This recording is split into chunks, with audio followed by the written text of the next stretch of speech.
If you don't already know Maggie, where have you been? She's up for adoption under Spirit of the Dog Rescue, and today she's come to one of her favourite places, the Bark Park Woodlands, to show you how she does some of her ACE free work. ACE stands for Animal Centred Education, and it was created by Sarah Fisher. For Maggie's video diary today, we are going to be talking about ACE free work, and the information shared has been extracted from a fantastic presentation by Katharine from Canine Support. You may already be aware of the concept of enrichment for your dogs, things like brain games and stuff that's going to keep them mentally occupied. Well, free work takes it to a whole new level. Free work is adaptable for dogs of all abilities and ages. It does absolute wonders improving their self-confidence. The best thing about it is that you don't need any fancy equipment at all. There is so much you can do with normal household items. You don't even need a big space to do it in. It's a perfect indoor activity. This doesn't just give your dog mental stimulation. It actually exercises all of their 7 senses. Okay, let's talk about what those 7 senses are before we dive into how we're actually going to do it. We'll start with the obvious ones. So we'll be hiding treats around, which means they're going to be using their sense of smell to find them. There's also lots of other elements you can add into free work, like different sorts of animal hair, for instance. If you've been brushing a horse and you want to take the fur out of the brush, we're going to be covering the floor in different textures and surfaces, and in this instance, using the natural textures of the woodland. In doing so, we're going to be activating their sense of touch. They'll be using their sense of hearing as well, because we might be hiding treats in a basket of scrunched up paper or a ball pit, or they might be walking over a mat that makes a crinkly sound. Their sense of taste is a really important one. We can use little biscuits, or there can be a licking element with some paste or peanut butter, or some bigger treats to find and chew on. Sense number 6 is proprioception. I hope I've pronounced that right. The sense which gives us an awareness of our body position, so it lets us know where our body is in relation to the immediate space around us. It also lets us know how to move our body and how much force we need to use to carry out a task. So the most obvious example used by Canine Support is when you close your eyes and you're still able to put your finger on your nose. It also relates to the muscle and joint alignment involved and how their feet are falling as they navigate the free work area. Katharine also talks about the vestibular sense in her presentation. It's their sense of balance. So as they're going over all these different surfaces and textures, and we might set it up so some of these things move, they're working on their sense of balance too. So if you're still listening and you're interested in doing it with your dog, let's talk about how we're going to begin. So what we want to do to start with is just add 1 or 2 elements and increase the number as they get the hang of it.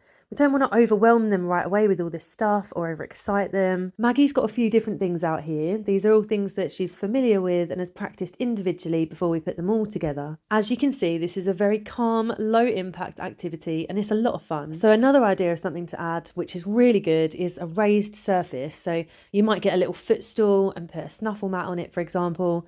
Out here in the woods, Maggie likes to jump up on the logs and find treats that have hidden in the bark. When they're engaging with raised surfaces, it can really improve their posture and release tension throughout their body.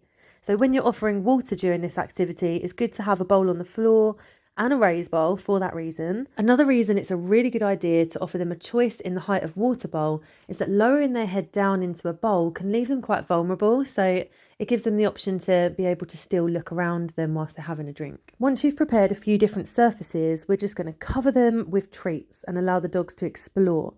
Keep an eye on them as they engage with the different elements. What do they like? What are they a bit concerned about? Which treats do they prefer and gravitate to first? This can change daily and it can be really interesting to watch. So the purpose of free work is not to ask dogs to work for every little bit of food they get. It's really important to scatter food all over the floor, make it really easy access, put treats around the edge of new items so they've not got to go right over to them.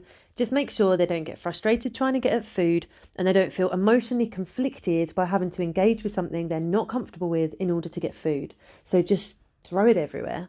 If, like you can see with Maggie here, your dog wants to go off and explore and do something else for a bit, then do allow them to do that as long as what they're doing is safe.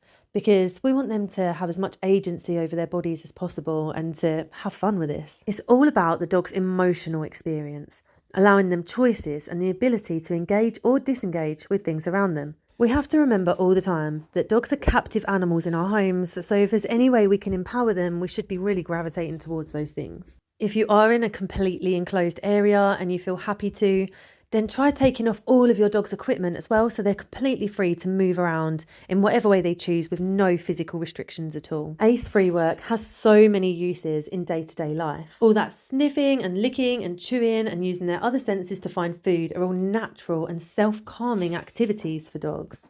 If you want to have a little go at this out on a walk, you can just scatter treats into grass or into piles of leaves. Like I said, you don't need any fancy equipment. You can get really creative with this. This can be a really lovely bonding activity between you and your dog. And if you're in a multi-dog household and you do this one at a time, it can be a really nice one-to-one activity. Something else to think about is using free work to help introduce new pieces of equipment. Your dog might be getting a new harness. They might be starting to wear a muzzle. New equipment brings new smells and evokes curiosity, so use free work to explore that. Once your dog gets the hang of the basics of free work, you can add anything, like an umbrella or a grooming mitt, or maybe even a cone of shame if they've got an upcoming surgery. They do make really good licky mats if you flatten them out and put some peanut butter on them. Okay, that's enough talking about free work for the time being, but if you want to know more, Katharine from Canine Support has got a step-by-step course and a free ebook about free work. And if you want to know more about Maggie, it's spiritofthedog.org.uk.